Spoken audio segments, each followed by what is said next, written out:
Isaías, capítulo de número 6, você pode ler aí na Bíblia ou pode acompanhar na tela, que inclusive na tela está na mesma tradução que eu vou ler. Nós vamos trocar, estas Bíblias todas dos bancos para a tradução Nova Almeida, que é a tradução que nós estamos usando atualmente. A tradução destas Bíblias que estão aí é a Almeida Revista e Atualizada. E a Nova Almeida, ela tem uma facilitação de entendimento de muitas palavras e termos que não são tão usuais na nossa linguagem e que a tradução Nova Almeida simplificou a leitura e facilitou a leitura. E por isso nós estamos agora usando a Nova Almeida. A tradução vai estar na tela para você acompanhar.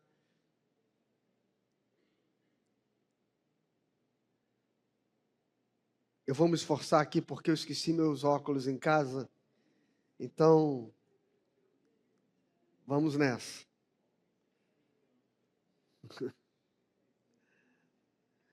No ano da morte do rei Uzias, eu vi o Senhor assentado sobre um alto e sublime trono, e as abas de suas vestes enchiam o templo. Serafins estavam por cima dele. Cada um tinha 6 asas, com 2 cobria o rosto, com 2 cobria os pés, e com 2 voava. E clamavam uns para os outros, dizendo: Santo, Santo, Santo é o Senhor dos exércitos. Toda a terra está cheia da sua glória. Os umbrais da porta se moveram com a voz do que clamava, e o templo se encheu de fumaça. Então eu disse: ai de mim, estou perdido, porque eu sou um homem de lábios impuros e habito no meio de um povo de lábios impuros.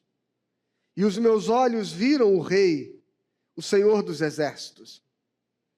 Então um dos serafins voou para mim, trazendo na mão uma brasa viva que havia tirado do altar com uma pinça. Com a brasa tocou a minha boca e disse: eis que esta brasa tocou os seus lábios, a sua iniquidade foi tirada e o seu pecado perdoado. Depois disso, ouvi a voz do Senhor que dizia: a quem enviarei? E quem há de vir por nós? E eu respondi: eis-me aqui, envia-me a mim. Amém? Senhor, vamos orar. Senhor, abençoe a tua palavra. Ministra com a autoridade do teu Espírito Santo aos nossos corações nesta manhã. No nome de Jesus, amém. Bom, irmãos, eu já preguei esse texto algumas vezes, não com a mesma ênfase de hoje, naturalmente, mas nós estamos num momento muito dramático na história de Israel e na história do profeta Isaías. O profeta Isaías se levanta para denunciar todo o pecado de Israel. Ele é um profeta de Judá, ele profetiza em Jerusalém, e nós estamos aqui em torno do ano 700 a.C. E o profeta Isaías é um profeta com muita esperança e expectativa messiânica. Ele é o profeta que vislumbra que Deus vai operar uma obra de restauração na casa de Davi, no trono de Judá. E dentro desta esperança, Isaías parece ter recebido com muito otimismo o reinado do rei Uzias. E Uzias começa o seu reinado de um modo muito promissor, de um modo a criar muitas expectativas. Isaías, acreditam alguns, acreditava que estava vendo o próprio Messias na figura do rei Uzias. Até que Uzias é acometido de lepra. E depois vem a morrer. E esta situação leva o profeta a um sentimento de profunda frustração. Porque toda a expectativa de restauração que ele tinha do reino de Judá, ele via escorrer por entre os dedos na medida em que morre aquele que ele acreditava ser um instrumento de Deus para esta restauração. Se nós lermos o livro do profeta Isaías, do capítulo 1 até o capítulo 5, nós vamos ver o quanto Isaías está profundamente decepcionado com todas as estruturas de poder. Ele denuncia os príncipes, ele denuncia os sacerdotes, ele denuncia as autoridades religiosas do povo, ele denuncia os ricos, ele denuncia os nobres. São capítulos cuja palavra que você mais vai ver repetida é ai de vós.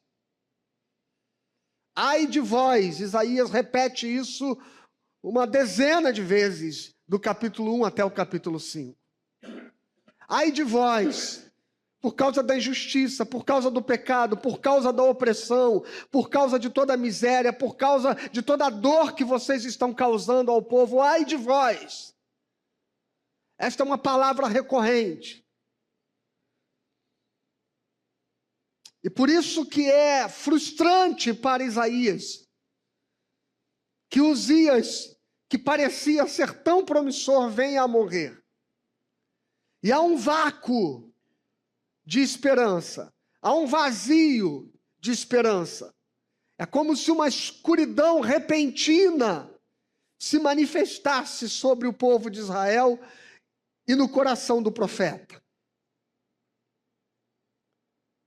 E aí nós chegamos no capítulo 6, onde a experiência que Isaías tem é exatamente neste ano onde morre o rei Uzias.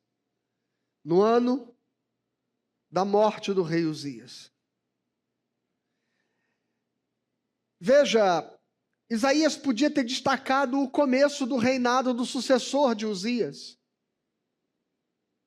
Mas não é isso que ele faz, ele destaca a morte de Uzias. Porque é este o fato que está marcando a sua vida. Esse é o fato que está afligindo o seu coração. Que Uzias morreu. E muitas vezes, diante do cenário, ainda que já tivesse um novo rei no trono, para Isaías o que importava não era que havia um novo rei, era que o antigo rei em quem ele tinha colocado suas expectativas morrera. Sabe, e nós muitas vezes vivemos nesta mesma perspectiva de vida. Numa perspectiva onde aquilo de novo que está acontecendo parece não ser suficiente ou relevante diante daquilo que se perdeu. Diante das frustrações que a gente teve. Diante das coisas que foram tiradas e arrancadas de nós. E muitas vezes vivemos presos a um passado, ainda que recente ou mesmo que distante.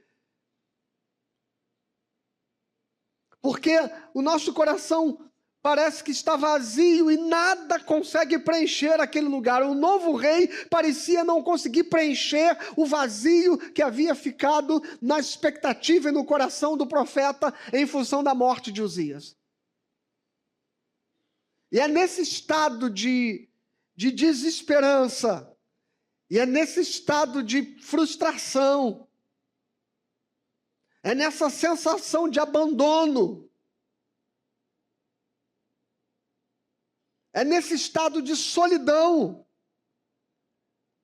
Sabe quando você está lutando muito por alguma coisa e você descobre que está lutando sozinho? De repente tinha alguém ao seu lado, tinha alguém com você que estava militando estas batalhas da sua vida, mas de repente você se vê sozinho lutando por um casamento, você se vê sozinho lutando por uma família, você se vê sozinho lutando para dar conta das coisas, dos problemas da vida, e parece que você está carregando sozinho nos ombros o peso do mundo.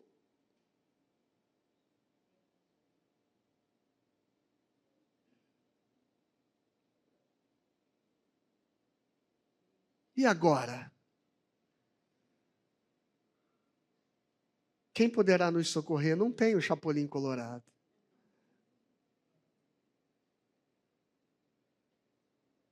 É este sentimento de Isaías, de olhar para o lado e dizer: agora eu fiquei sozinho.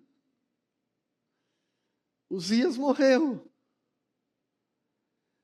Talvez seja este sentimento que aflige muitas pessoas, este sentimento de estar lutando com coisas que ninguém entende, que ninguém compreende o tamanho do seu problema, o tamanho da sua dor, ninguém compreende as dificuldades pelas quais você está passando.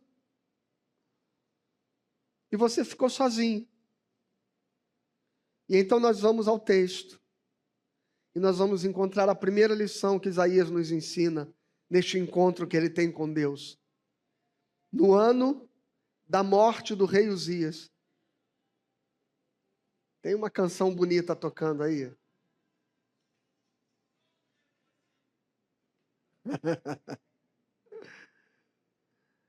No ano da morte do rei Uzias, eu vi o Senhor assentado sobre um alto e sublime trono, e as abas de suas vestes enchiam o templo.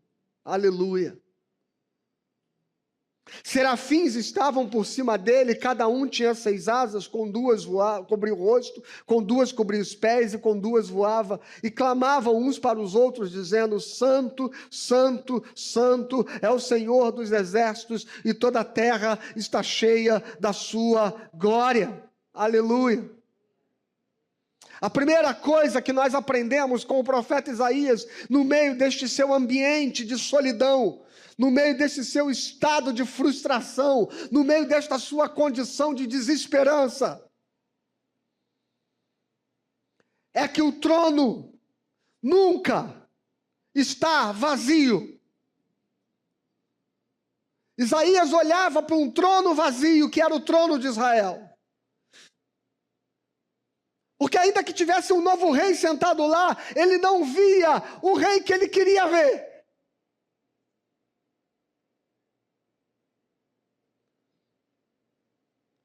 Mas o trono que governa o universo nunca esteve vazio.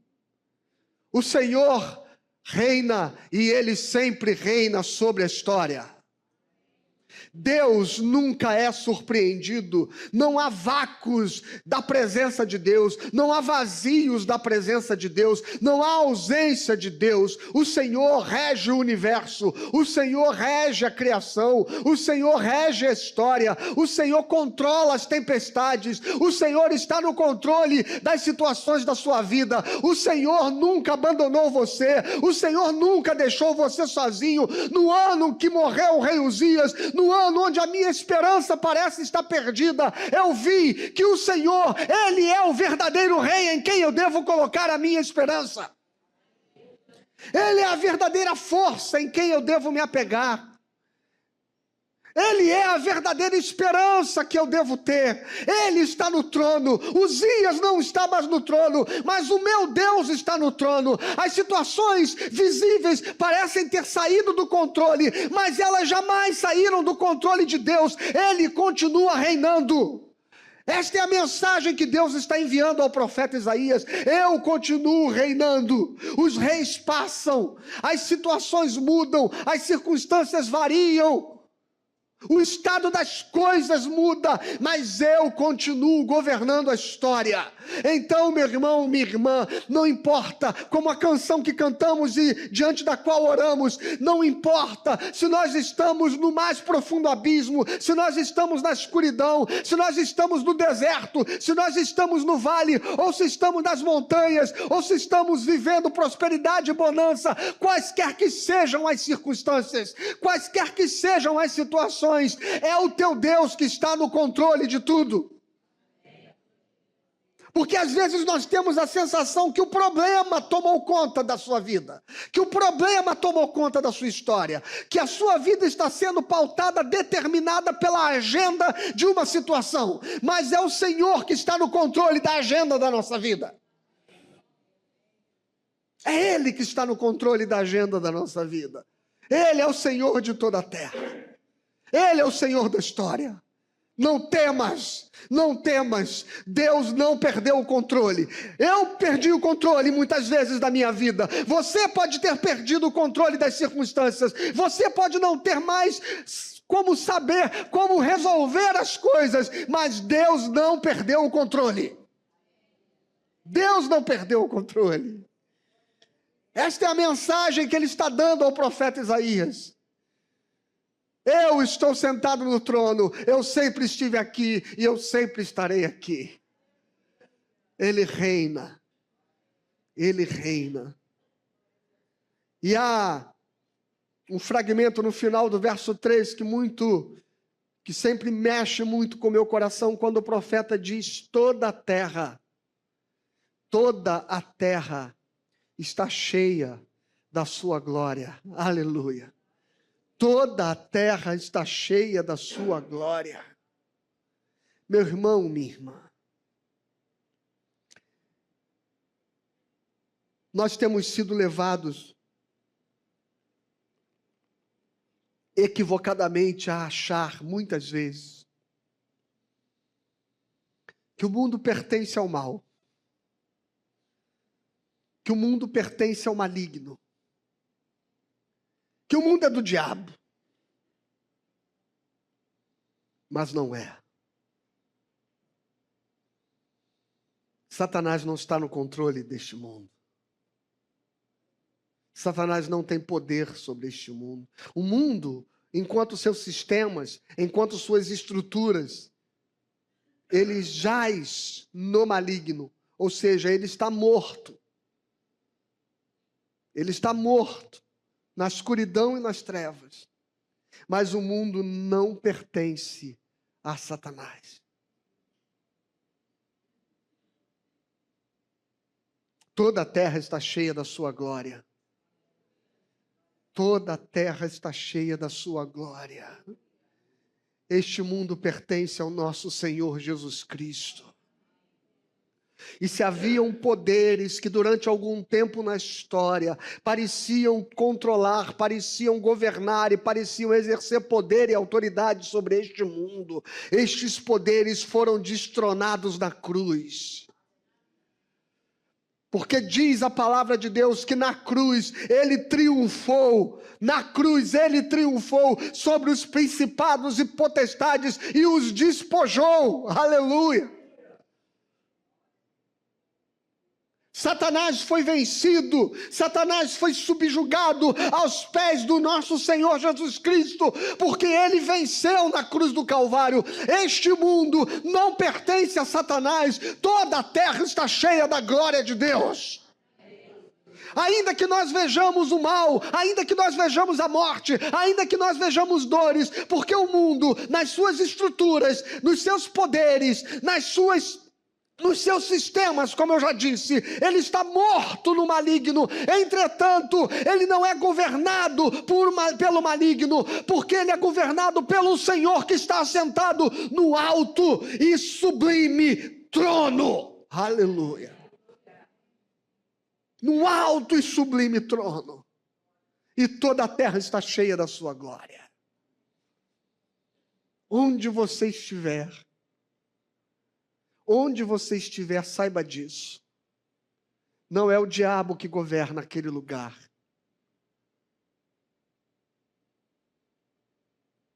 Ainda que as trevas ali estejam predominando, onde você chegar, chega ao reino de Deus. Chega ao reino de Deus. Por isso que Jesus nos ensina a orar: venha a nós o teu reino, Senhor. Onde quer que eu esteja, onde quer que estejamos, onde quer que caminhemos, onde quer que andemos, venha a nós o teu reino. Que o teu reino esteja presente. E eu gosto sempre de dizer que quando eu leio esta expressão, venha a nós o teu reino, a tradução mais adequada seria: venha a nós o teu reinar. Venha a nós o teu governo. Porque reino parece que a gente está falando da Nova Jerusalém, lá do céu, né? Parece que é uma oração para que o reino de Deus um dia venha.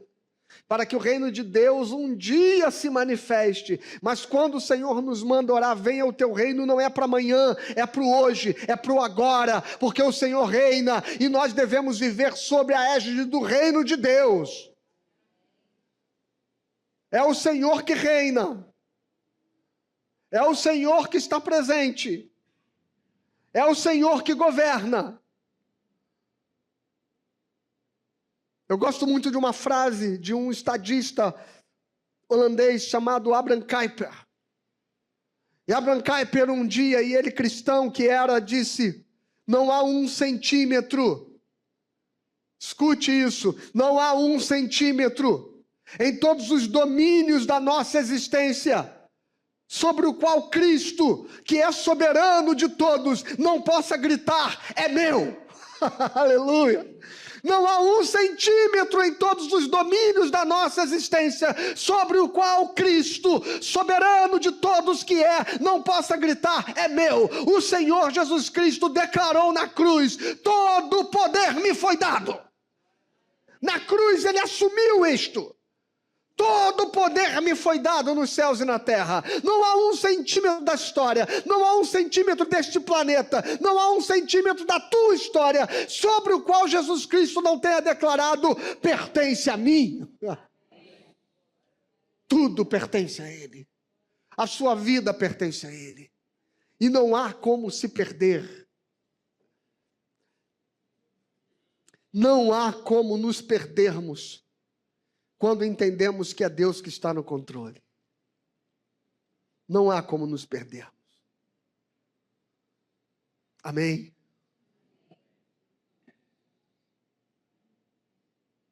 E então, seguimos no verso 4. Os umbrais das portas se moveram com a voz do que clamava, e o templo se encheu de fumaça. Então eu disse: ai de mim, estou perdido, porque sou um homem de lábios impuros e habito no meio de um povo de lábios impuros.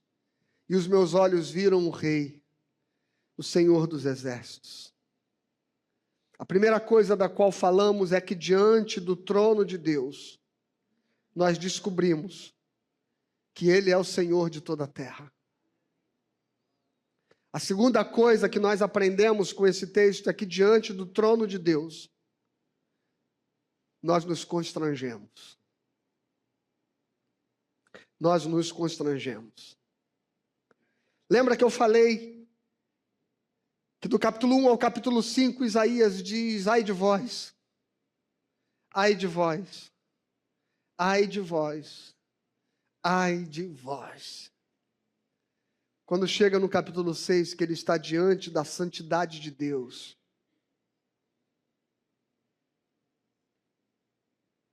os serafins cantavam talvez o mais evidente atributo de Deus, a mais evidente, eu não vou dizer atributo, eu vou dizer a mais evidente virtude de Deus, que Deus é santo. Os serafins cantavam e clamavam uns aos outros: santo, santo, santo.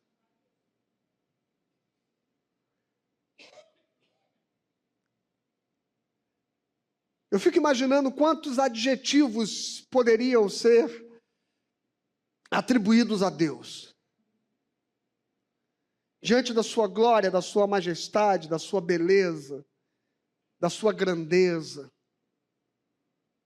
da sua eternidade, da sua misericórdia, do seu amor, da sua bondade. Quantos atributos poderiam estar sendo destacados aqui? Mas um atributo, uma virtude, um adjetivo especialmente é o que é destacado pelos serafins: santo, santo, santo. A palavra santo significa separado, distinto. Deus é o santo.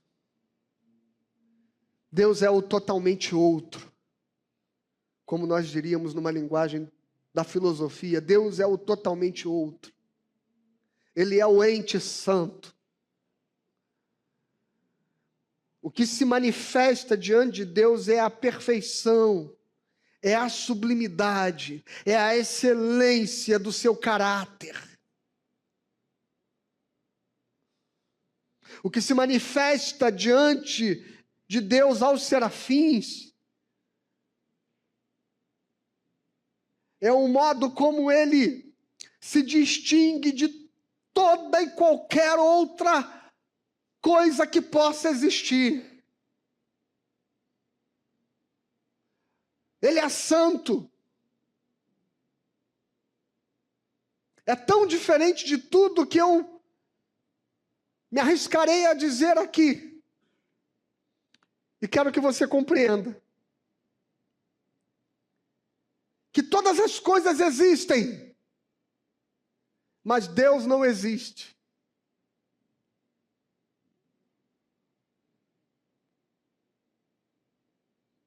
Porque a existência tem a ver com o tempo e com o espaço.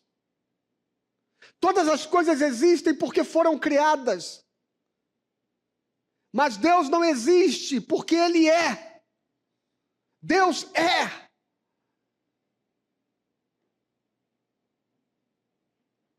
Deus é. Ao declarar que Ele é santo, santo, santo, os serafins estão dizendo: nada se compara a Ele, nada é semelhante a Ele, Ele se distingue de tudo e de todos. E o seu caráter, a sua beleza, a sua perfeição, Ele é o totalmente bom, Ele é o totalmente belo, Ele é o totalmente verdadeiro. Ele é a substância plena. Ele é o Logos.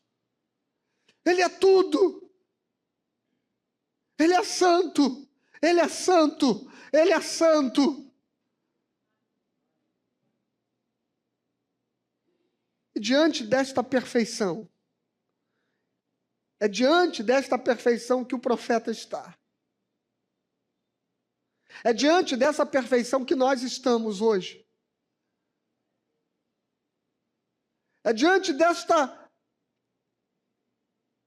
força indizível. Falar de Deus é uma tarefa impossível. Como dizia Leonardo Boff, diante do augusto mistério da Santíssima Trindade, convém calar.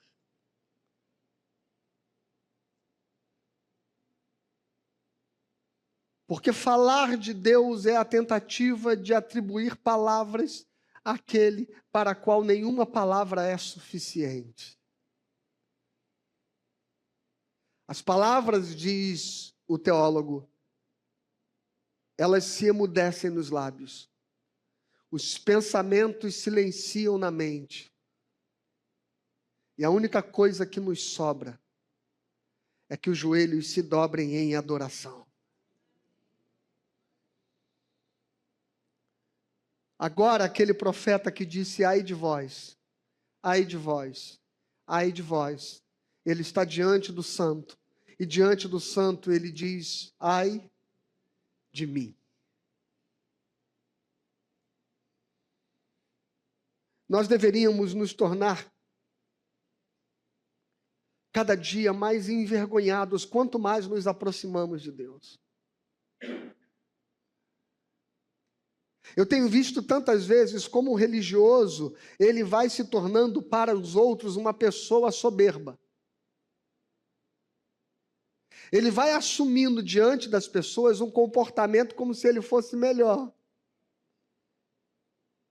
Ele trata os outros que são de fora como se ele fosse melhor do que eles.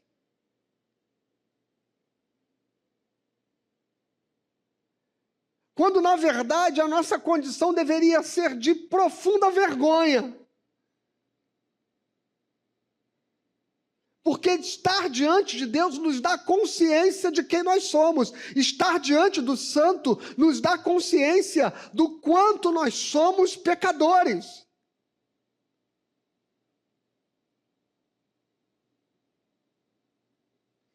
Estar perto de Deus não deveria nos dar orgulho da nossa santidade, mas vergonha das nossas imperfeições.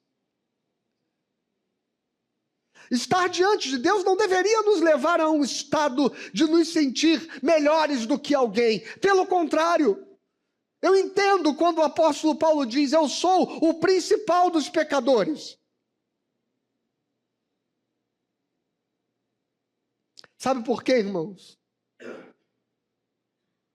Nós deveríamos ter uma consciência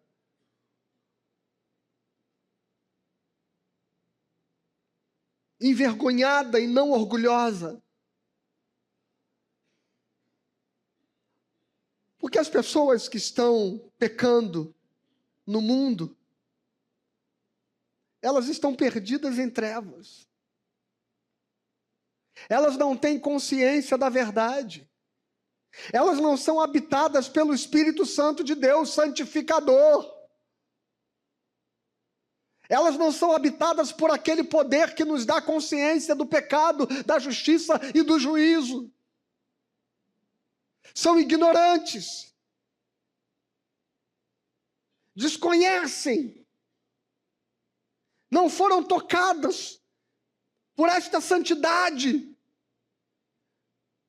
Não contemplam esta beleza.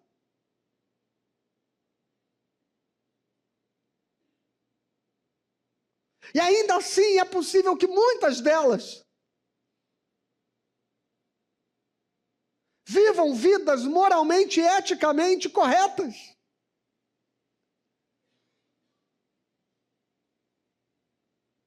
Mas também é fato que boa parte delas vivem em obras que são absoluta escuridão.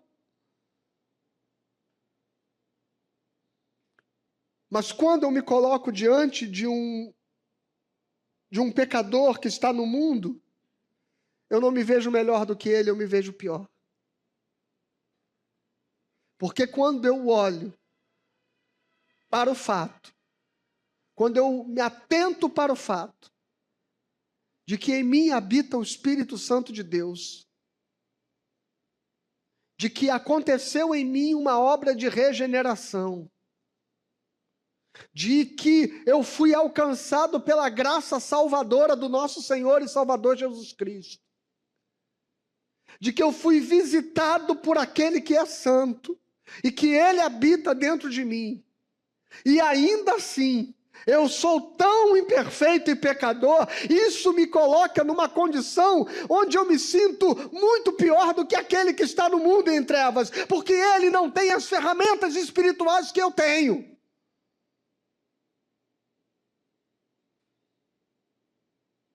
E eu me envergonho porque eu deveria ser melhor.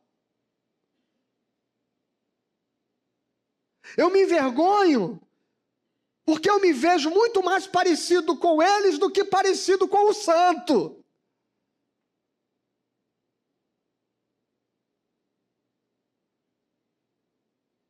Eu estou muito mais longe da santidade de Deus do que eu estou do pecado do mundo. Portanto, o profeta toma consciência disso. Ele que havia dito: ai de vós, ai de vós, ai de vós. Agora ele dá de cara com a santidade de Deus, então ele diz: ai de mim.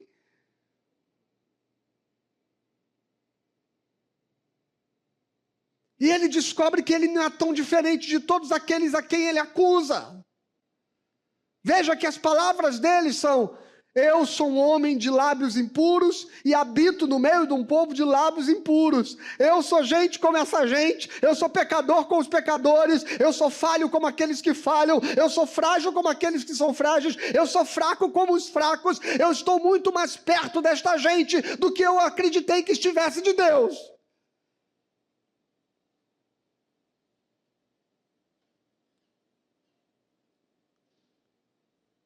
A santidade de Deus deveria nos constranger. Diante do trono nós nos constrangemos pelo nosso pecado.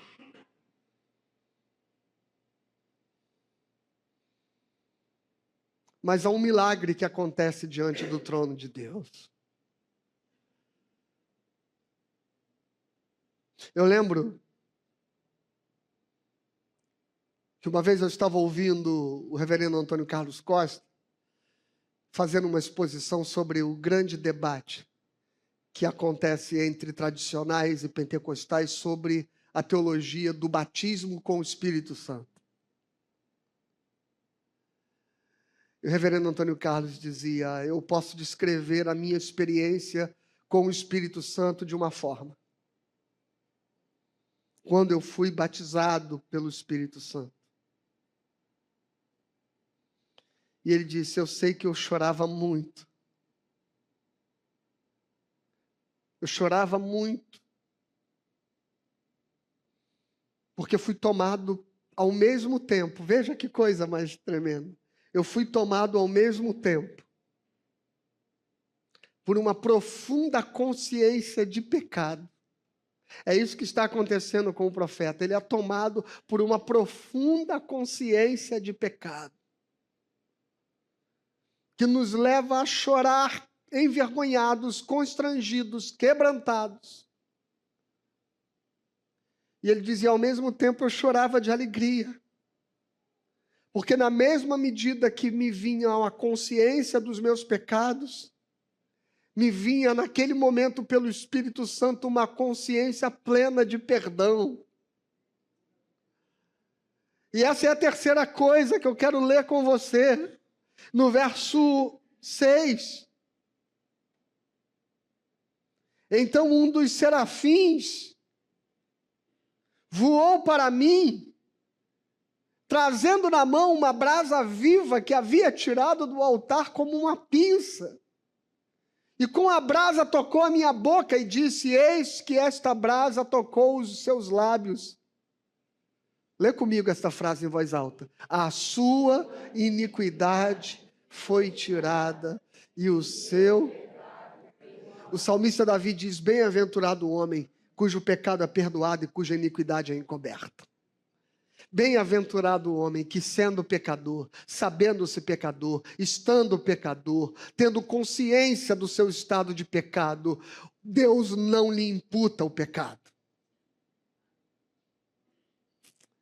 E essa é a boa notícia: diante do trono de Deus, nós tomamos consciência de pecado, mas simultaneamente tomamos consciência de que fomos perdoados.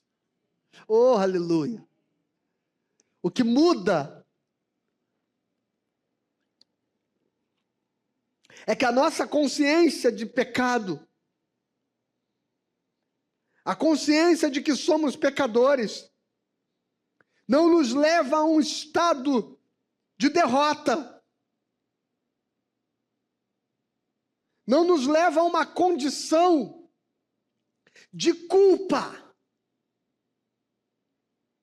porque a graça de Deus nos perdoa de todos os nossos pecados. Aleluia! Você precisa crer nisso, meu irmão, e se libertar das suas culpas, se libertar dos seus ais. O profeta diz: ai de mim, mas o Senhor diz: ai nada, o seu pecado foi perdoado. Aleluia! O seu pecado foi perdoado. Filhinhos, eu vos escrevo, diz o apóstolo João, primeira carta de João, capítulo 1. Eu vos escrevo para que não pequeis. Mas se pecares,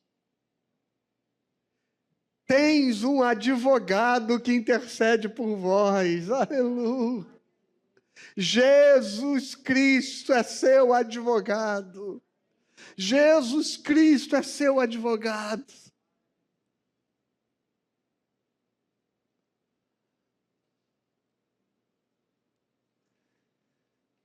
O Ariano Suassuna não leu esta parte da Bíblia. Porque no seu Alto da Compadecida, Jesus é o juiz e a Maria que é a advogada. Mas João diz: Jesus é o seu advogado. Jesus é quem intercede por nós. Jesus não é só aquele que advoga a nossa causa,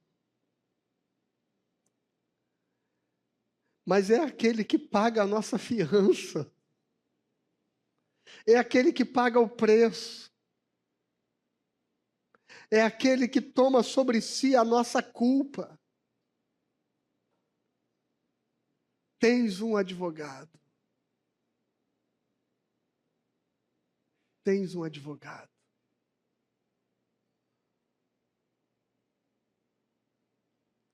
Você pode repetir isso? Eu fui perdoado. Fale isso de todo o teu coração, para dentro da tua alma, para dentro do teu ser. Eu tenho um advogado, eu fui perdoado.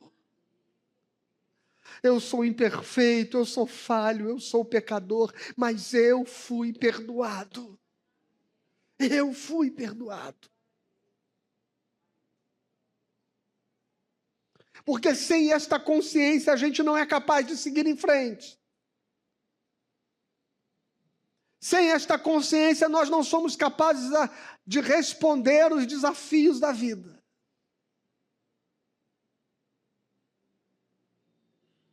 Os desafios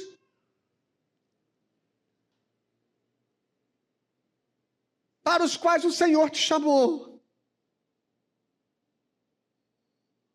E para que você plenamente desempenhe a obra que Deus estabeleceu para a sua vida, você precisa ter consciência de que Ele que te chamou, veja, que Ele que te chamou, qualificou você para aquilo que Ele quer te usar. O próximo passo que nós vamos encontrar diante do trono de Deus é que logo após o Senhor declarar: os teus pecados estão perdoados e a tua iniquidade foi tirada. O verso 8 diz: depois disso, ouvi a voz do Senhor que dizia: a quem enviarei e quem há de ir por nós? Esta é uma pergunta que Deus está fazendo para você. Você que está diante do trono, Deus está fazendo esta pergunta: a quem enviarei? E quem há de ir por nós?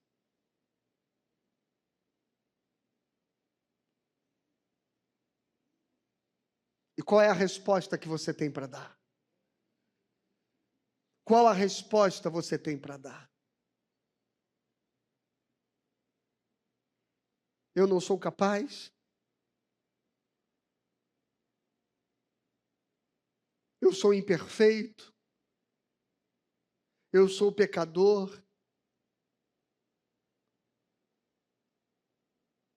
O que eu vou dizer para as pessoas? Qual a resposta que você tem para dar? Aos que chamou, aleluia. Aos que antes conheceu, a estes ele chamou. E aos que chamou, a estes ele justificou. E aos que justificou, a estes ele glorificou. Deus fez uma obra completa na sua vida, meu irmão. Deus tocou você com as brasas vivas do Espírito Santo. Deus tocou você com o fogo do Espírito Santo. Deus tocou você com a brasa que foi tirada do altar, para que a sua vida, ela tenha um propósito diante dele. E é preciso que você abrace este propósito.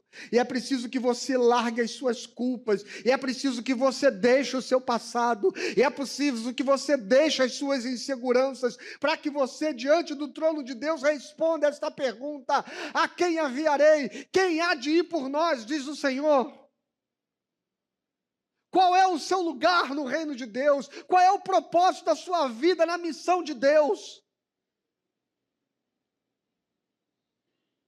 Porque a missão não é nossa, a missão não é minha, a missão não é sua, a missão não é da igreja, a missão é de Deus. E Ele está dizendo: quem há de ir por nós?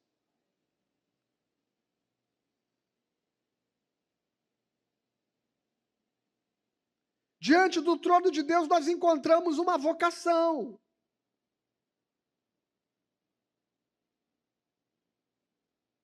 E é preciso que a gente entenda isso. Que o nosso encontro com Deus não é para ficar, é para ir. O profeta está vivendo talvez a mais sublime experiência da sua história. Mas essa experiência não é para ser guardada para dentro, ela é para fora. Quando Jesus se transfigura diante de Pedro, Tiago e João no Monte da Transfiguração, aquela experiência foi tão gloriosa, tão majestosa, tão sublime, de tirar o fôlego. Eles foram cobertos pela nuvem da glória de Deus. Eles adentraram dimensões espirituais. Eles viram o Cristo na sua eternidade, na sua glória, no seu poder transfigurado. E Pedro então diz assim: vamos construir umas tendas aqui, para que a gente fique aqui para sempre.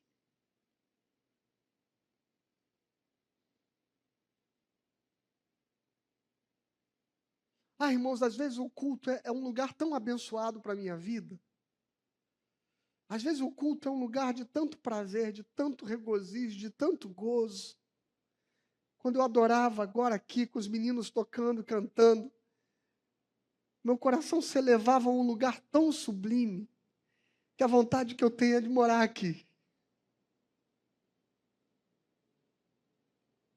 Mas a experiência de Deus não é para dentro. A experiência de Deus é para fora. A experiência de Deus não é para ficar, a experiência de Deus é para ir. A experiência de Deus é para cumprir um propósito, para fazer uma missão.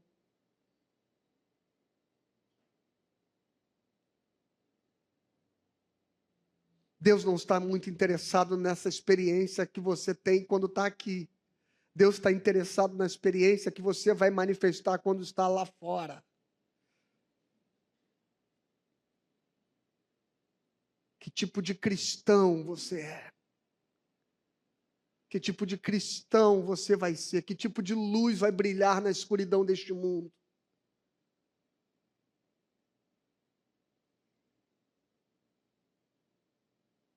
Quem há de ir?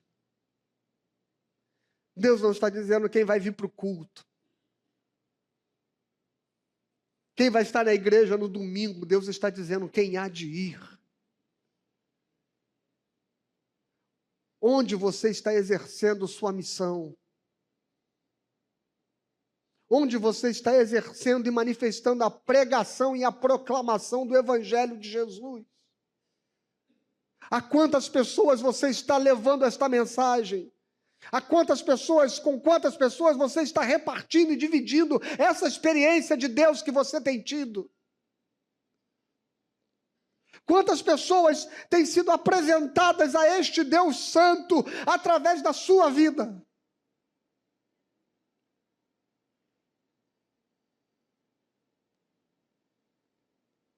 Quem há de ir?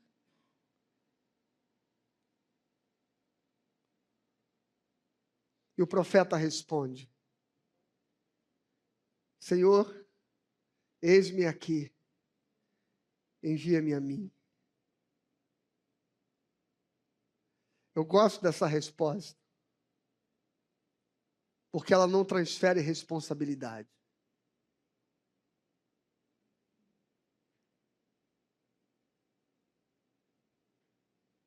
Ela não transfere a responsabilidade. Nós vivemos um cristianismo que as estruturas da igreja criaram um sistema que precisa estar preparado, organizado, treinado e capacitado para fazer aquilo que os cristãos naturalmente deveriam fazer. Porque a gente foi acostumado a ir lá fora, entregar um folheto para alguém e dizer, vai lá na minha igreja.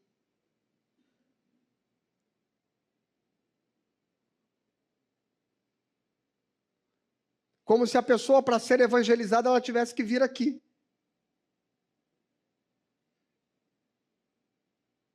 Mas ela tem que ser evangelizada lá onde você está.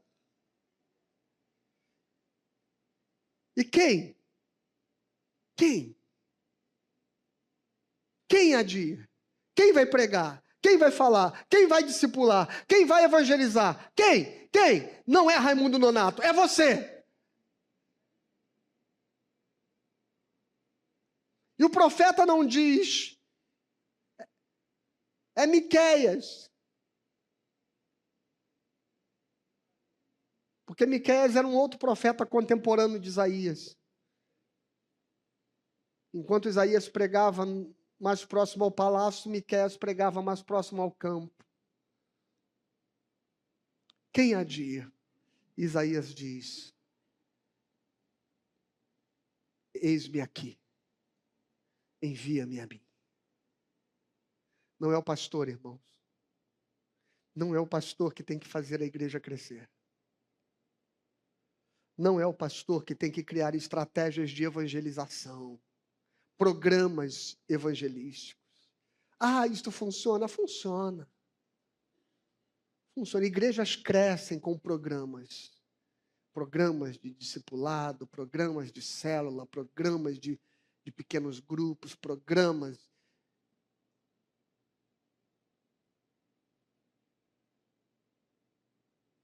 Porque nós transferimos para que o sistema crie mecanismos para que aconteça aquilo que deveria acontecer naturalmente através de nós. Pregue o evangelho. Fala de Jesus. Apresenta Jesus Cristo às pessoas. Impacte a vida delas.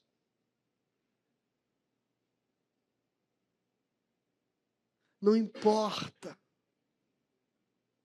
A semente do evangelho será jogada e semeada.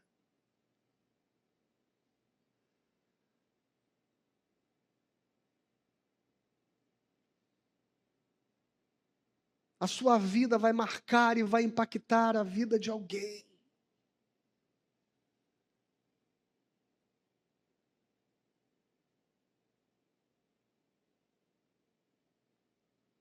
Na sexta-feira tinha um moço aqui que há quase 10 anos ele já não trabalha mais comigo. Nós trabalhamos algum tempo juntos. Ele é espírita. O filho dele é médium.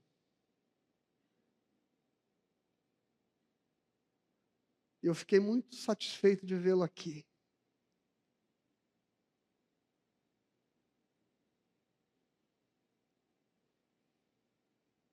Por saber que de alguma forma, em algum momento, em algum tempo, a minha vida pode ter marcado o coração dele.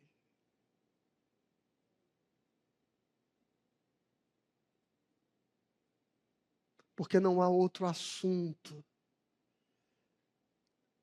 que exale da nossa vida quando nós caminhamos com este poder, que não seja manifestar a santidade, o evangelho, a graça, a misericórdia e o amor de Deus.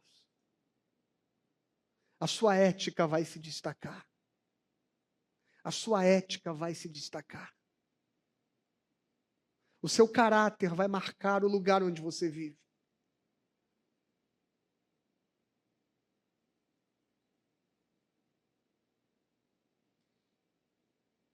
Eu não gosto de ficar dando autorrelato, mas é inevitável muitas vezes, né, irmãos? Eu acho muito engraçado, eu tenho um gerente e ele é de origem militar. E ele é de um pensamento político desses que acredita que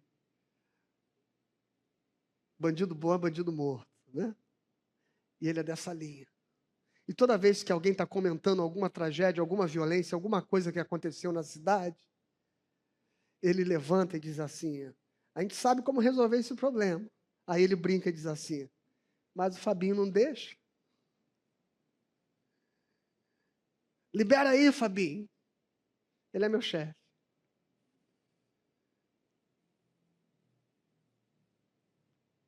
Ele brinca com isso porque ele conhece a minha ética do Evangelho, da graça de Deus, do amor de Deus.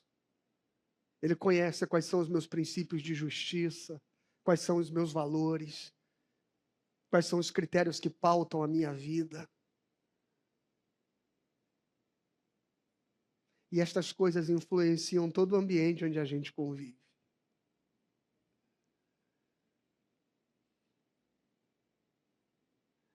A sua vida impacta os lugares onde você está.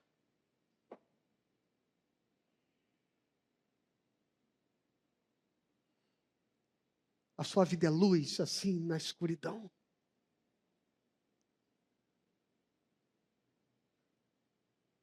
De modo que as pessoas parem para refletir a respeito dos seus próprios pensamentos. De modo que elas mudem a mente, elas mudem o coração. Mesmo que elas não venham para a igreja, mas que elas sejam de alguma forma mudadas e transformadas na estrutura do seu pensamento, a partir de quem você é. Porque é esse tipo de crente que importa. Não o que você é na igreja. Mas quando você diz, envia-me a mim. Envia-me a mim. Então, irmão, diante do trono de Deus, saiba disso. Você terá consciência de que o Senhor está no governo da sua história. Diante do trono de Deus, você terá consciência de o quanto você é pecador.